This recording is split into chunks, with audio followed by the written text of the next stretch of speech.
Hello everybody, it's Kenneth from the Archives here with another video looking at an aspect of the history of the University of Dundee.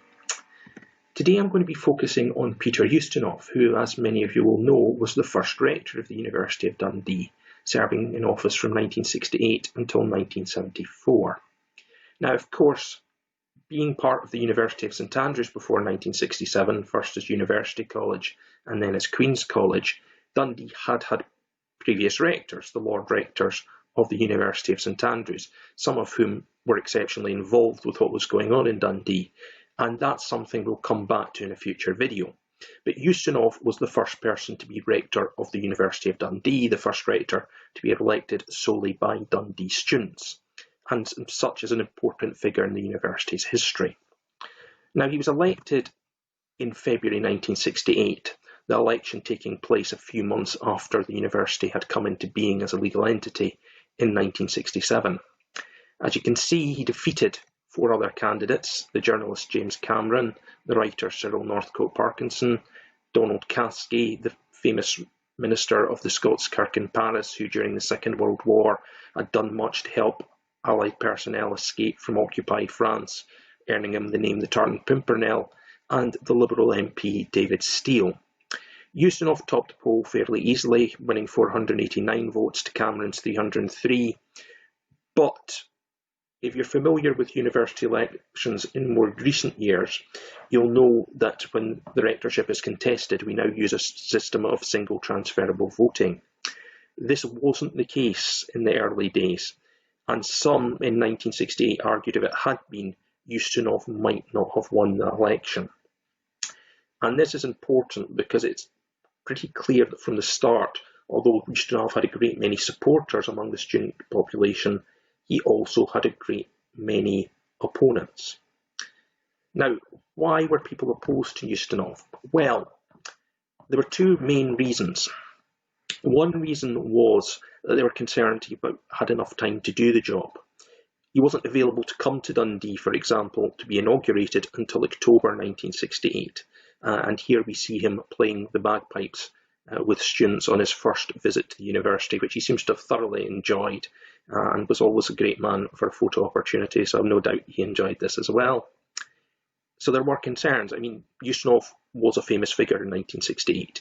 He was an actor, he was a writer, he was a comic, he was a regular chat show guest. He was somebody that was really well known and at the height of his career. So would he have enough time to devote to this office? That was something that concerned people. Equally well, he wasn't permanently resident in the UK at this point, so there was concerns about him getting to meetings.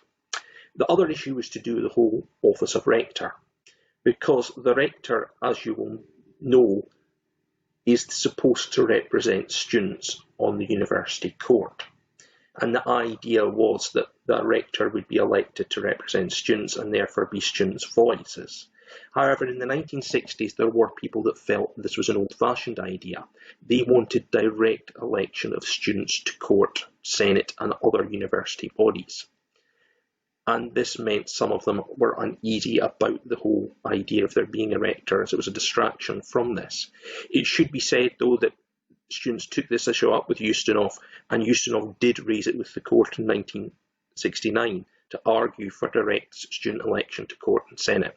Now again, there's a whole other story as to how student representation in the university has evolved over the years, but it is important to say Ustinov did play a part in this.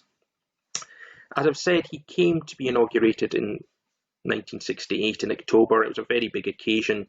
Here we can see him taking part in the traditional university Rectorial drag, where he's on the coach dragged by students through the town, and you can see he's absolutely mobbed by students. They realised this was a big event in the history of the university, and again, a lot of happy faces. You can see there he did have a lot of support and a lot of popularity. So he got through his first 3 years, a lot of students thinking he'd done a good job, some questioning him, and he decided to stand again for another term.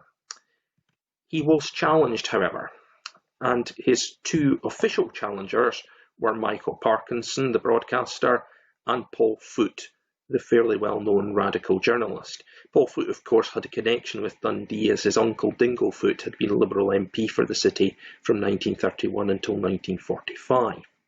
There was a fourth candidate that the university didn't let stand, and this candidate was a goat called Mervyn, who sadly we do not have a picture of. And the reason Mervyn didn't get to stand was, although nomination papers were submitted, it was felt that you could not be sure Mervyn had properly consented to being nominated.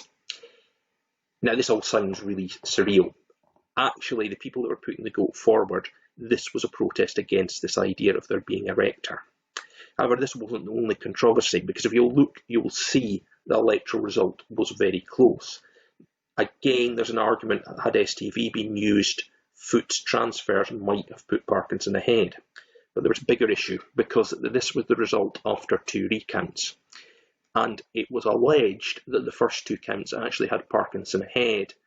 The second recount, Ustinov goes ahead, and the returning officer said, right, that's it, we're declaring the result at this point. Parkinson's supporters and opponents of Ustinov were not happy, and they petitioned for there to be another election. The university said, no, we're recognising Ustinov. The Students' Association, however, who were responsible for running the election in conjunction with the university, said, yes, there is going to be another ballot. And this presented a very big problem, because this meant we could have had a rector recognised by the university on the one hand, and a rector recognised by the Students' Association on another hand. It's a bit like the medieval period when you've got popes representing different cities. You've got the Pope in Avignon, the Pope in Rome, the Pope in Pisa. As I say, it didn't happen because Ustinov wins this unofficial ballot fairly easily. You will also notice that Mervyn got to stand in the unofficial ballot and beat Paul Foot into 4th place. But Parkinson hadn't really campaigned, and most students generally accepted that Ustinov was the rector. So he was re-elected. His second term was a little bit more controversial than the first term. This was a period of increasing student agitation. We had a lot of student campaigns, particularly directed against government education policies, particularly perceived attacks on the student grant. And this really came into a head with the 1973 rent strike, where students decided they would withhold rent in opposition to the government plans to reduce student grants. The rent strike 73, again, is a whole long complicated story that I don't want to go into too much here, but it was a very divisive issue, both in the wider university community, but also specifically in the students' community and within the Students' Association. There were a number of students who felt that the president of the Students' Association, Eric Sanderson, who eventually came out against the strike, should resign because he didn't have the back of the Students' Association. There were plenty of others said actually he was in the right and it was other members of the executive were in the wrong. This is a cartoon from Anisak which was unashamedly pro-rent strike, and it shows Sanderson hiding in a tortoise shell being pushed towards resignation, the Cliff Mark resignation. But what we see here is the wind, and the wind is Ustinov, and it's Ustinov that's keeping Sanderson there.